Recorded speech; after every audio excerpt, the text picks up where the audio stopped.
بسم اللہ الرحمن الرحیم۔ السلام علیکم زینب ٹی وی کے ناظرین، آج کے درس حدیث میں خوش آمدید۔ ناظرین اکرام، آج کے درس حدیث کا موضوع ہے شادی شریعت کے مطابق کیجیے۔ شادی کے 6 شرعی اعمال۔ نمبر 1، 2 فرائض۔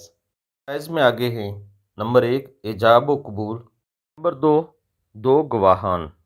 1 واجب یعنی 1 مہر۔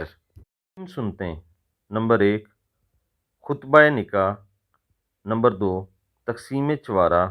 نمبر 3، ولیمہ۔ ناظرین اکرام، 2 فرائض کا مطلب ہے کہ اگر ان میں سے ایک بھی چھوٹ گیا تو شادی نہیں ہوگی، اور اس کے بعد 1 واجب یعنی مہر۔ ناظرین اکرام، مہر بھی انتہائی ضروری ہے۔ نبی پاک صلی اللہ علیہ وآلہ وسلم نے ارشاد فرمایا ہے کہ کم سے کم کسی بھی جنس کی اتنی مقدار جس کی کوئی قیمت ہو وہ مہر میں دی جا سکتی ہے۔ اور 3 سنتیں: پہلی سنت ہے خطبہ نکاح، یہ بھی انتہائی ضروری ہے۔ ایک مسلمان کا نکاح خطبہ نکاح کے بغیر ہو ہی نہیں سکتا۔ نمبر 2، تقسیم چوارہ۔ نمبر 3، ولیمہ۔ ان اعمال کے علاوہ شادی میں جو کچھ بھی کیا جاتا ہے وہ غیر شرعی اور خلاف سنت ہے۔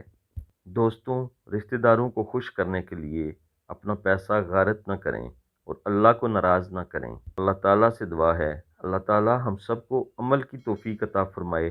آمین ثم آمین۔